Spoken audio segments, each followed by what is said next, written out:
Nakikilala mo ang isang tunay sa kanyang itinuturo. Anong tinuturo ninyo? Di ba nagsasamba kayo ng rebulto? Di ba gumagawa kayo ng mga inukit na larawan? Yan ba itinuro ni Kristo? Yan ba isalangsang sa mga salita ng Diyos? Salangsang, pero binahawakan ninyong Biblia pero hindi yung sinusunod.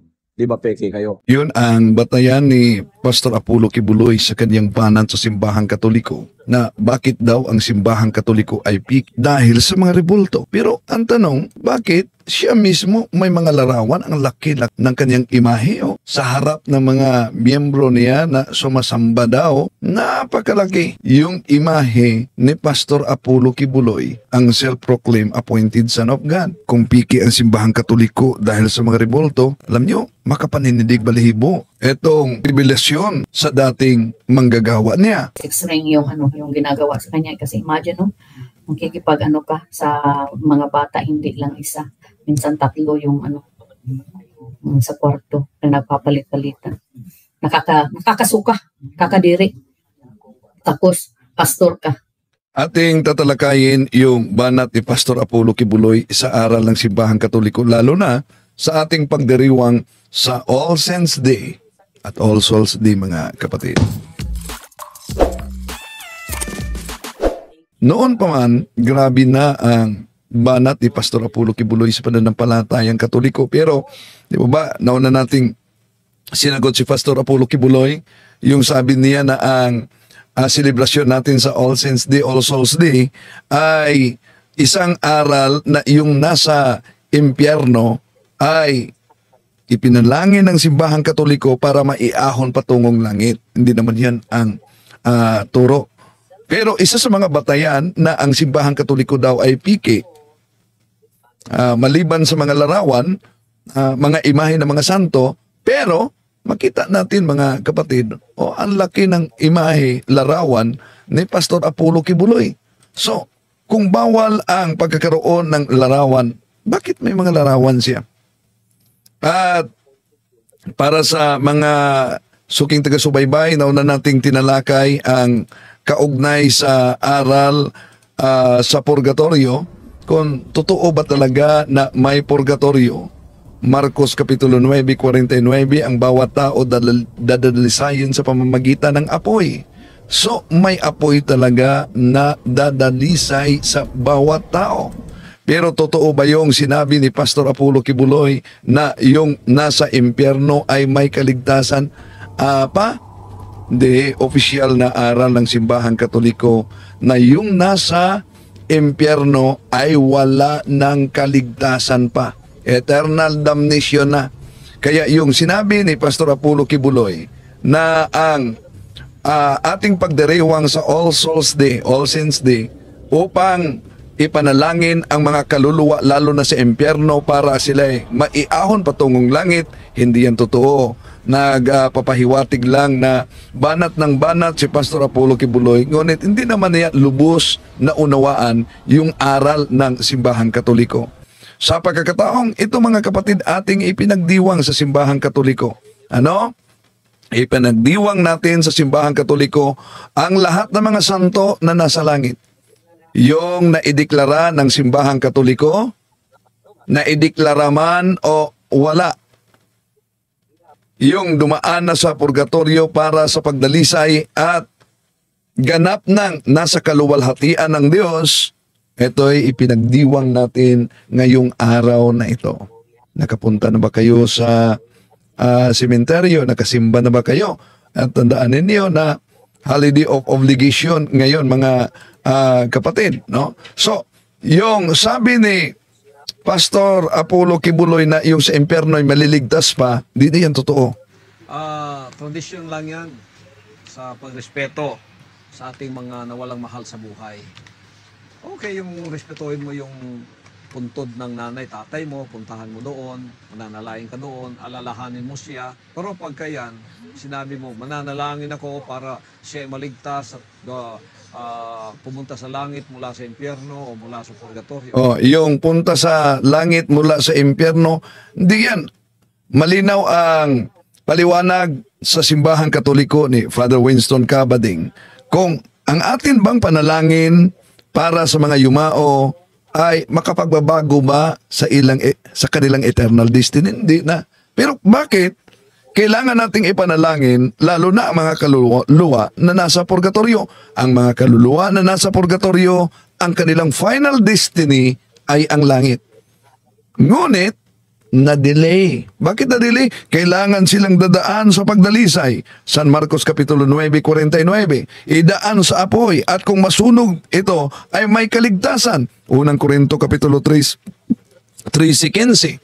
Ang tawag dito ay purgatorio. Ang objection ng karamihang mga miyembro at mga ngaral sa siktang tatag lamang ng tao, walang purgatorio dahil walang mabasa letra por letra sa Biblia. Ay ngayon, di po ba ang lahat ng mga anti-Catholic naniniwala sila ng Trinity? May mabasa bang Trinity sa Biblia?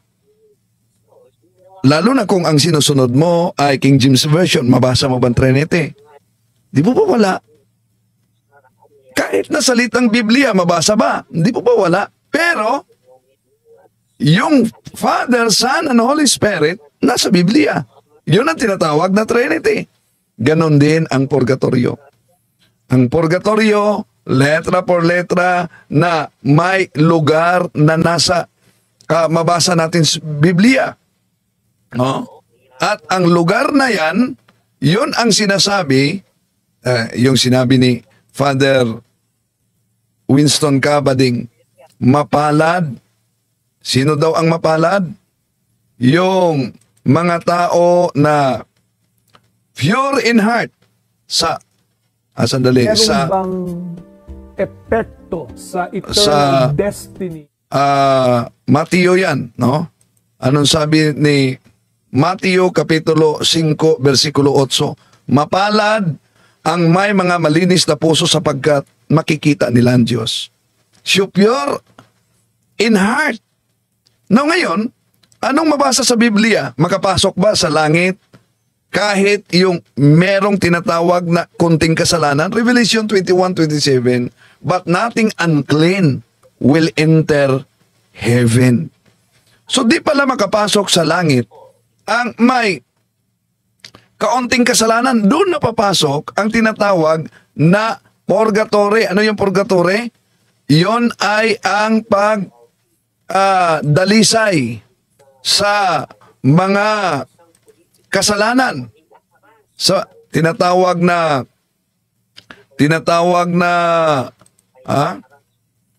temporal punishment. Kung tingnan natin ang Latina Vulgata Biblia, quae cum sit splendor gloria et figura substantius fortansque omnia verbo virtutesque purgationem peccatorum faciens sedit ad dexternam maestatis and excelsis. Napansin niyo ba ang sinabi diyang purgationem peccatorum? Ano po ba yung purgationem? Ang purgationem, paglinis sa mga kasalanan.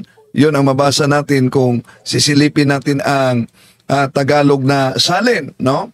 Palibhasa siya ay sinag ng kaniyang kaluwalhatian at tunay na larawan ng kaniyang pagkadiyos at umaalalay ng lahat ng mga bagay sa pamamagitan ng salita ng kaniyang kapangyarihan, ng kaniyang nagawa na ang paglinis ng mga kasalanan. So, ang paglinis ng mga kasalanan, tinatawag sa Latin na purgationem.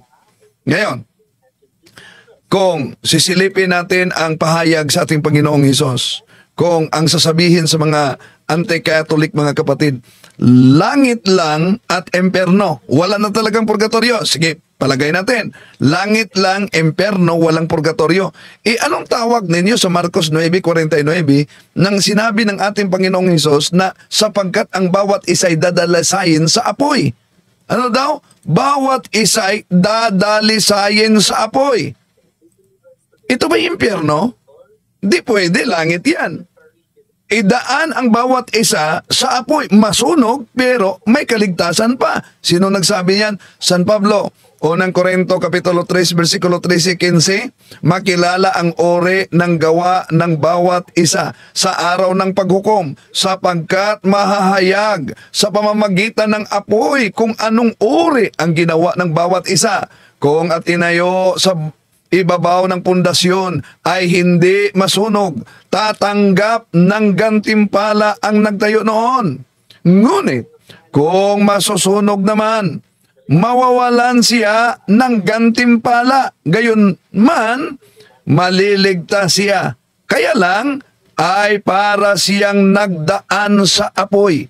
So, kung langit lang at impyerno, mga kapatid, anong tawag nila dito? Na idaan sa apoy, ngunit may kaligtasan. At tandaan ninyo, nauna na nagpaalala ang ating Panginoong Hesus sa Mateo Kapitulo 5:26, tinitiyak ko sa inyo na hindi ka makakalabas ng bilangguan hanggat hindi mo mabayaran ang kabuuan mong utang. Ngayon, dahil nagbanggit ng bilangguan o kulungan, diyan ba sa Biblia ang makukulong yung buhay na katawan lang? Unang Pedro Kapitulo 3:19, malinaw ang sabi. Sa Cebuano pala ito. Sa kanyang espiritong kalagayan, pumunta siya at nangaral sa mga espiritu na nabilanggo. Saan ang ating Panginoong Hesus? Sa mga espiritu na nabilanggo. Ano ang mabasa sa Spanish Bible sa kulungan ng mga espiritu? Kung tingnan natin sa Spanish, unang Pedro 3:19, la Sagrada Biblia. Wala ito sa ibang salin, pero sa ibang salin na La Sagrada Biblia, merong paliwanag na ganito. A los tales predico mucho tiempo el Espíritu por boca de Noé la fabricación del arca, el Padre se entiende, el por cárcel, el purgatorio. So, napakalinaw mga kapatid na ang purgatorio, karsel, nasa Biblia, kulungan ng mga kaluluwa. Ngayon, punta naman tayo sa sinabi ni Pastor Kibuloy, na piki daw umano ang simbahang Katoliko. Bakit? Makikilala mo ang isang tunay sa kanyang itinuturo. Anong tinuturo ninyo? Di ba nagsasamba kayo ng rebulto? Di ba gumagawa kayo ng mga inukit na larawan? Yan ba itinuro ni Kristo? Yan ba isalangsang sa mga salita ng Diyos? Salangsang, pero binahawakan ninyong Biblia pero hindi yung sinusunod. Di ba peke kayo? Yan. Ang banat niya, piki ang simbahang Katoliko. Una, dami naman mga sikta na allergic na mga larawan, katulad kay Pastor Apollo Kibuloy. Napansin nyo? Daming mga sikta na allergic ng mga imahe o larawan ng mga santo. Ngayon, dahil sila'y allergic, tulad ni Pastor Apollo Kibuloy, Iglesia ni Cristo, Born Again, Church of Christ, Seventh-day Adventist, kay Eliseo Soriano, ibig ba sabihin na itong lahat ng mga sikta na walang larawan o imahe ng mga santo, sila'y tunay na sikta tulad sa kanya? Hindi. At kung maalala natin, mismo ang kanyang miyembro, dating miyembro noon, si Allen Stone, may pasabog. 6 ring yung yung ginagawa sa kanya, kasi imagine makikipag ka sa mga bata, hindi lang isa, minsan 3 yung sa kwarto na nagpapalit-palitan. Nakakasuka, kakadiri. Tapos pastor ka. Diba? Masasabi ko kaya to kung wala akong alam, kung gawa-gawa ko tong mga sinasabi ko. Pero yung mga mga workers niya, sabi daw, magsisi daw ako. Kasi gawa-gawa ko lang daw tong mga sinasabi ko. Ano bang purpose ko? Bakit ako gagawa ng mga story? O diba? Para kay Pacquiao, bakit ako gagawa?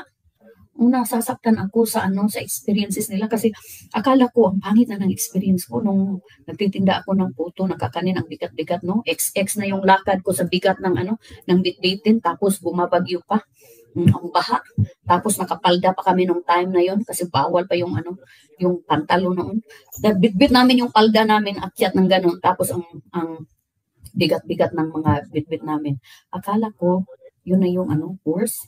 Hindi pa pala. It's nothing compared sa mga sa mga kasamahan ko, yung mga experience nila. Karamihan mga pastoral nakakaawa.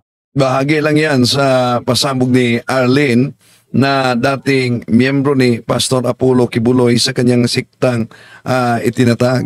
So, balikan natin si Pastor Apollo Kibuloy na sabi niya, piki ang simbahang Katoliko. Yun po ba ang batayan na dahil may mga imahe ng mga santo magiging piki na? Tignan natin Biblia. Ezekiel Kapitulo 41, versikulo 17-22. Di po ba ang templo ng Diyos ay may nakalagay na mga imahe o larawan ng mga anghel at may mukha ng tao sa loob ng templo ng Diyos? Nasa Ezekiel 41, 17-22 yan mga kapatid. So kung ang batayan ni Pastor Apollo Kibuloy, pag may larawan, piki na, ibig pa sabihin na yung nasa Ezekiel 41, 17-22, piki yun? So, alin ang piki?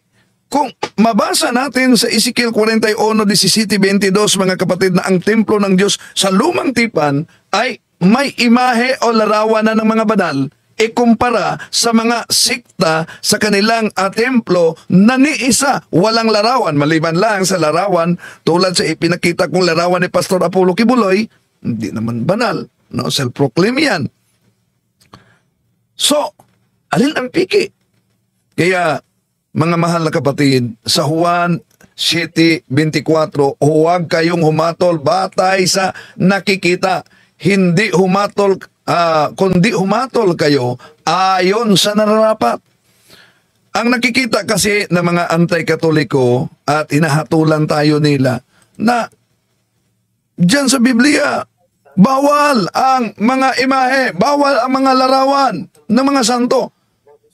Mga kapatid, alam nyo, sa Biblia, bawal yung larawan ng mga Diyos-Diyosan. Yun ang ipinagbabawal.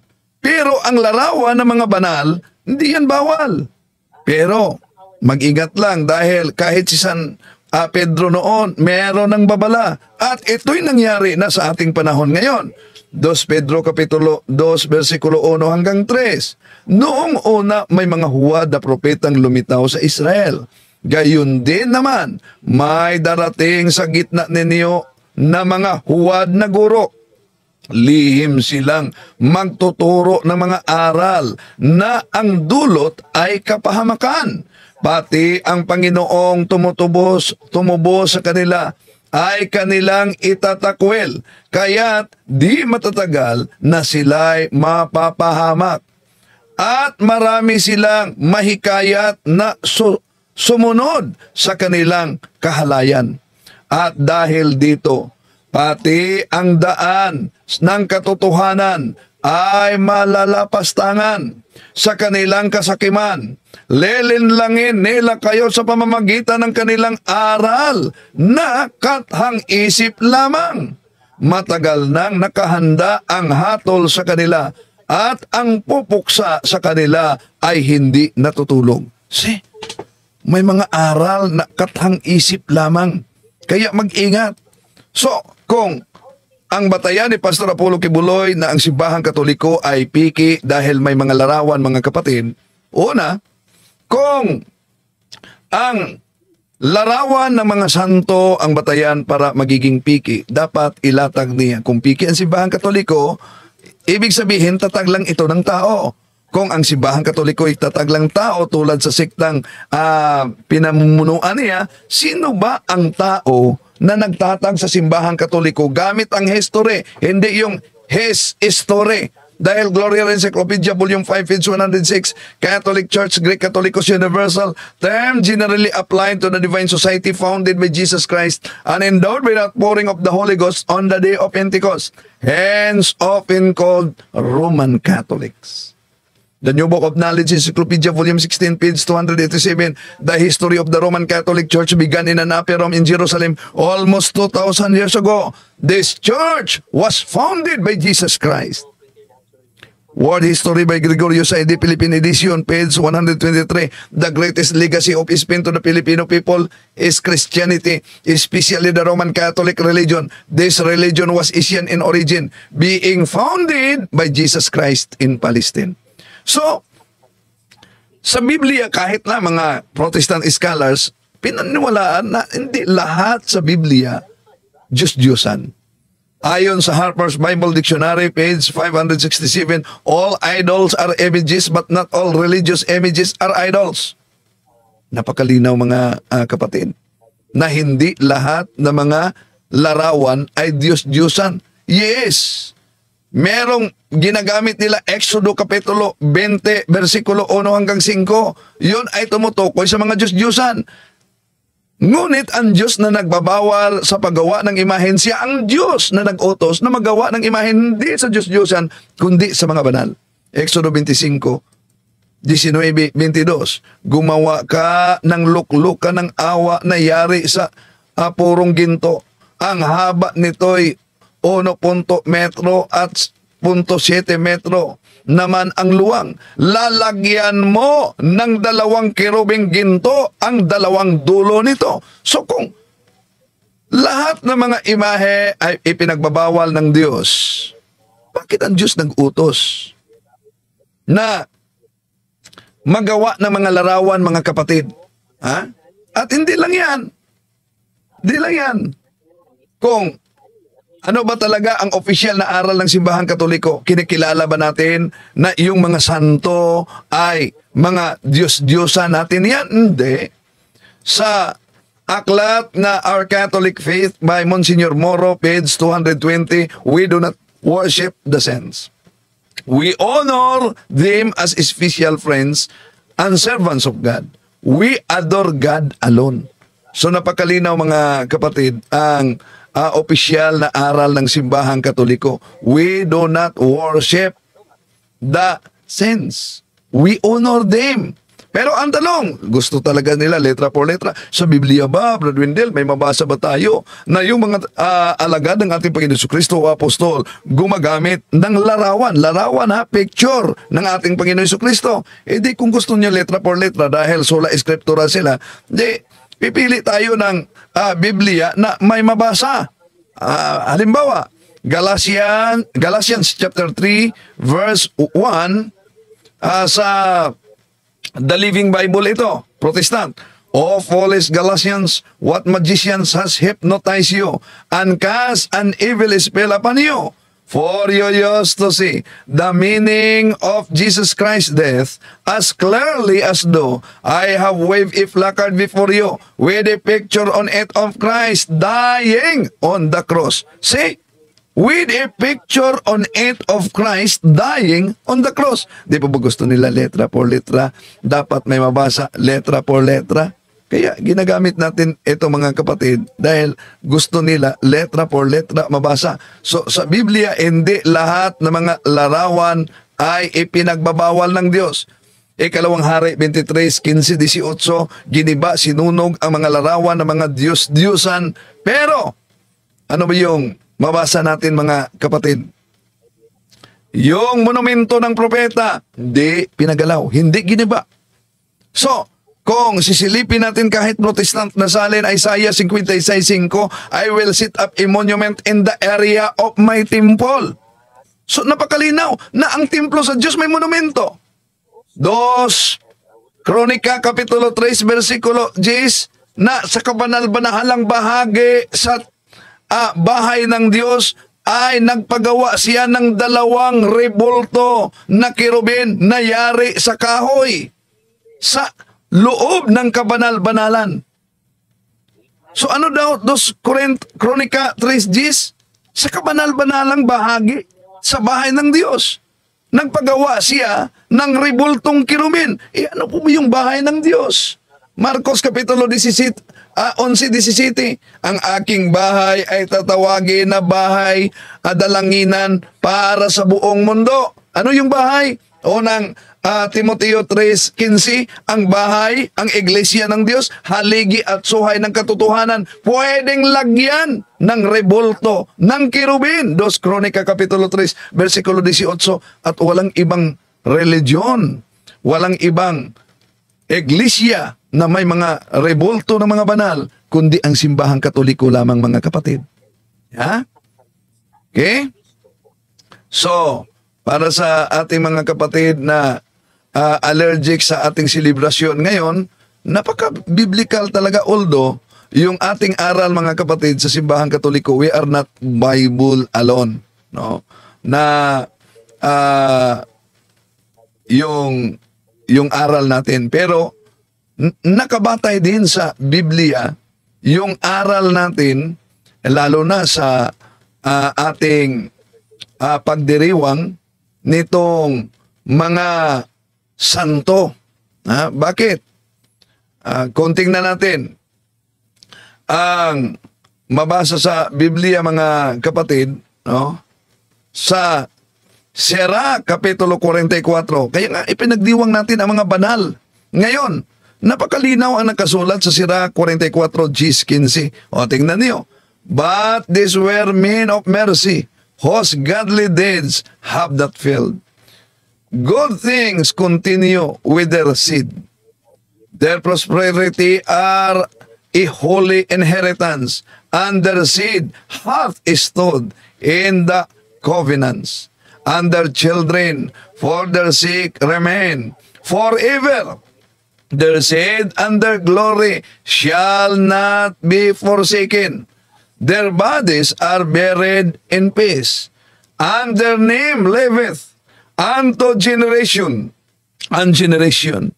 Let the people shew forth their wisdom, and the church declare their praise. Ano daw?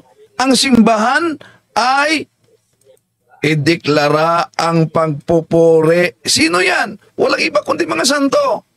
Yun ang ating ipinagdiwang. Inaalala natin silang mga bayani sa ating pananampalataya ngayon na deklara man ng simbahan o hindi dahil sila mga bayani para ano? Tularan natin ang kanilang pananampalataya sa Diyos. Yun ang sinabi sa Hebreo Kapitulo 13:7. Alalahanin ninyo ang dating namumuno sa inyo, ang mga nagpahayag sa inyo ng salita ng Diyos. Isipin ninyo kung paano sila namuhay at tularan ninyo ang pananampalataya sa Diyos. See? Napaka-biblikal ang ating pagdiriwang ngayon. At baka sasabihin na, hindi, magagalit ang Diyos pag kayong mga Katoliko, pinupuri ninyo ang mga santo, magagalit. Hindi. Dahil ang Diyos, siya ang source ng kabanalan. Ulitin ko, kung ikaw ay nag-drawing, may guhit ka, napakaganda talaga, at pinupuri yung drawing mo. Ang tanong, magalit ka ba dahil ang drawing mo'y pinupuri ng mga tao? Hindi. Dahil sa pagpuri ng drawing mo, pinupuri kahit na yung nag-drawing. Ganon din ang Diyos. Sa pagpuri na sa mga banal na tao, pinupuri, pati na niluwalhati, pati na ang Diyos na siya ang source sa kabanalan. Juan 17:10.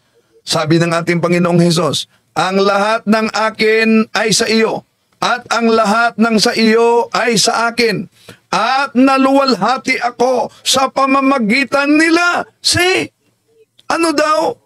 Ang Diyos ay naluwalhati. Sino ito? Walang iba kundi ang mga santo. Dahil, ano daw? Napakalinaw mga kapatid, na ang Panginoon ay maluwalhati sa araw na ito sa pamamagitan ng kaniyang mga santo. Saan yan? 2 Thessalonians chapter 1 verse 10, on that day, the Lord will be glorified in His saints. Ano daw? Sa araw na ito, ang Diyos ay maluwalhati sa pamamagitan ng kanyang mga santo. At ito ang pinagdiwang natin ngayong araw na ito. Rodeo et Ecclesia, happy All Saints Day mga kapatid. Pasok na tayo. So ayan po mga peers, sanay kapupulatan po natin ito ng aral. At kung nagustuhan niyo po ito, please like and share, ibahagi po natin sa mga kakilala po natin. And please don't forget to follow and subscribe po ng ating YouTube channel, Mr. Curious Catholic. Muli po, this is Mr. Curious Catholic, kasama po ninyo sa pagtatanggol ng ating simbahan. Rodeo et Ecclesia. Sa Diyos po ang lahat ng kapurian. Hello mga kapatid, follow and subscribe Mr. Curious Catholic. Marami tayong matutunan, mapupuno po yung ating isipan sa mga katotohanan. Dahil ang katotohanan na magbigay sa atin ng tunay na kalayaan. God bless. Hello mga kapatid, inanyayahan namin kayo, huwag niyo kalimutan mag-subscribe sa kay Bro Dance Oberio, Mr. Curious Catholic. Marami kayong matutunan sa pamamagitan ng pagsubaybay niyan sa pagsagot sa pananampalataya na inaatake ng ating mga kapatid sa iba. Yung pananampalataya, and they are not only attacking the teachings of the Catholic Church, but proselytizing the good numbers of the Catholic. At sa pamamagitan sa pagsulotin niyo nitong Mr. Curious Catholic, Facebook page and YouTube channel, dami ninyong matutunan. Isabuhay natin ang ating matutunan. Rodillo et Iglesia.